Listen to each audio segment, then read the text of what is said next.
Hey guys, Brian from Reptiles here. First of all, Happy New Year to everybody. It's been a while, it's been about a month. I've been out of the picture. It started from me getting COVID, and then after that, basically catching up to everything where we are now. The main reason today, it's all going to be about brumation.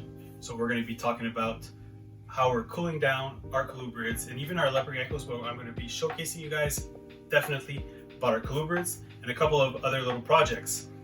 So before we get into it, thank you very much for the support. We're almost at 1,000 subscribers. I think we're like at above 900. I'm actually very impressed. My goal was basically to hit 1,000 subscribers, probably up to like after a full year, but we're maybe like about 7 months in and we're almost to our goals. So thank you very much for everybody that's watching. I really appreciate.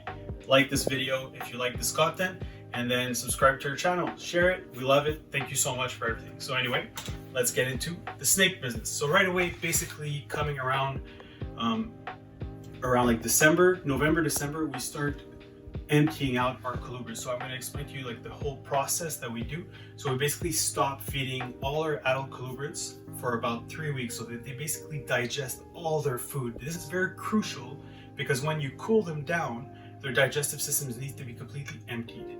Now, we do that usually early November, but this year we bred a little bit later, so I wanted to push it up an extra month. So we basically started cooling them down in December didn't cool them down, but we stopped feeding them in December, where around Christmas time, we started bringing the temperature down. Now, when you bring temperature down, you can't bring the temperature down in one shot. You have to do it gradually. So every week, every 5 days, we drop the temperature probably 5 degrees Fahrenheit until we reach our desired temperature, which is always between 55 and 60 Fahrenheit. So how we do this sometimes, I mean, we're lucky because we're actually in a very northern country. So here in Montreal, it's very, very cold. So what we do is we have a fan that basically, there's a fan intake from the air from outside. So we bring in the fan from inside. So we have this thermostat here that I'll just open it up, and then we can actually just hear the fan like slowly working its way, and then basically it's just air from outside coming in. And that's basically how we cool down. So we just use the thermostat, and we have little thermometers that basically help us guide the temperature. So right now we've actually hit this week our desired temperature. To showcase you guys, what we do is we always want to watch our animals. So if I open a tub, there's no heat, there's no nothing, I just basically check my temperature, and then they're around 54, which is on the low side. So I always like them to be between 55 to 60, which is perfect. Now, during this time, what we do is very important. So we go through a full cleanup. So we have like all our animals. So you can see they were on what we call aspen chip. So this is like our shredded aspen, and then we're putting them on the little aspen chip eventually. So that's basically our whole process. We're going through the full disinfection. We're going to be emptying out all the substrate, cleaning all the containers. We're washing all the shells behind the whole room, because we know that we got to take this opportunity when it's the winter that we don't basically have to feed and care for those animals as much, to make sure that the whole room and the whole place gets cleaned up and ready for when it comes to breeding season. Because when it comes to breeding season, it gets really, really crazy. Now, we also play around with the temperature a little bit. So not the temperature, I mean the lighting. So as we're dropping down the temperature, we actually drop lighting too, to about maybe 4 hours of light a day during the cool down. And I mean, we could even shut the whole light up, but I like to keep it down, just have a little bit of light. And then as we go back into spring, we start bringing up the temperature as well. Now, our goal is basically we're going to be doing this until probably for about a month. So now we're like mid-January, so until mid-February, probably even early March.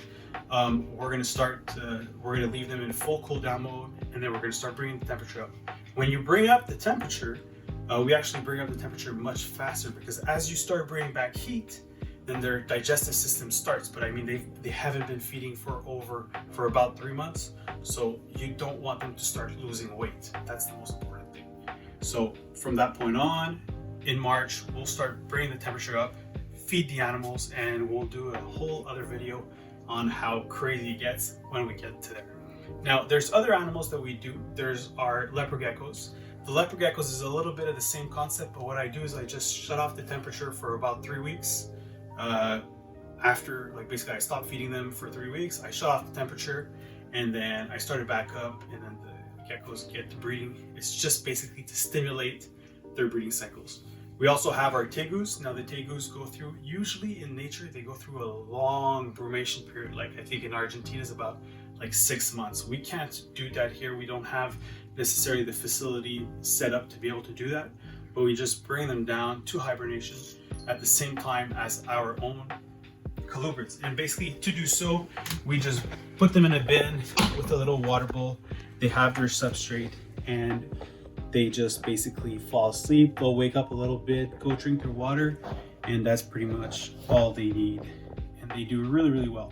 One of the things that's very important is that they might tip the water. We got to make sure that it doesn't get too humid, because unfortunately we've had times where the substrate got really humid and then the animals ended up getting fungus on their legs, and we even had a bad experience where one of our animals passed away. So I mean, these things, it's part of it. I mean, I must admit, I'm not an expert in tegus. We haven't actually bred them successfully yet, but I mean, it's something that we definitely wish to do in the future.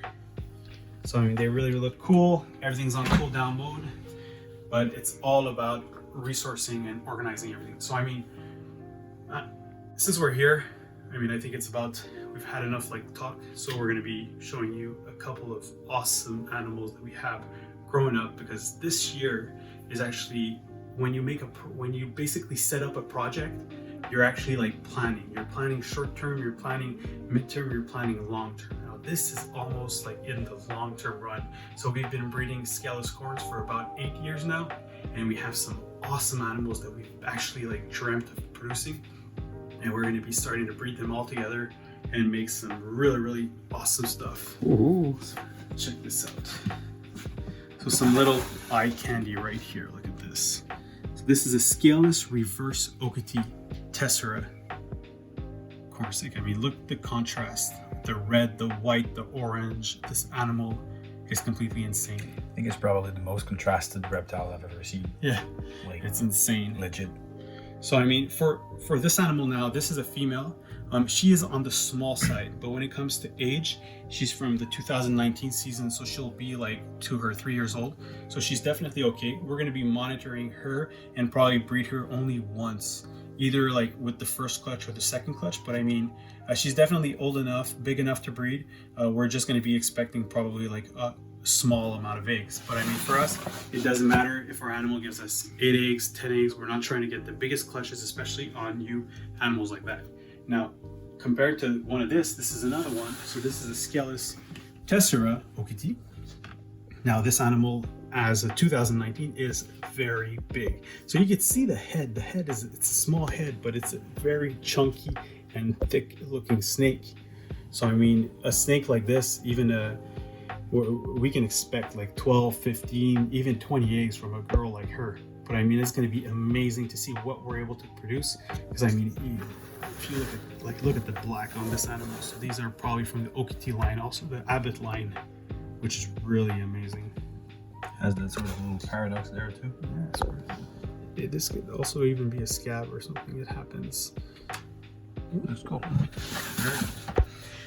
And then definitely, we always got to go back. One of my favorite ones. So this is the scaleless blood pint side queen of the collection. Definitely amazing.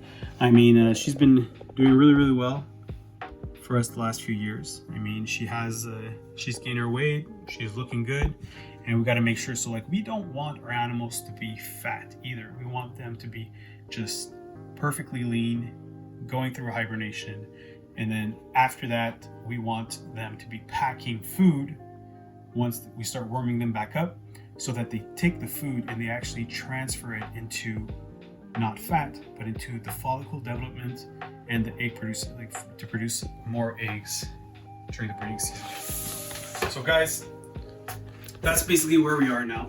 This is just basically a little update of where we are. Happy New Year.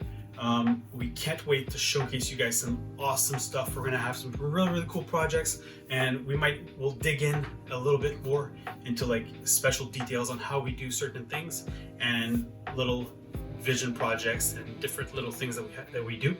And I mean, until then, thank you so much for watching. Appreciate it. It's cooled down. It's time to relax because the storm's about to come. No stress.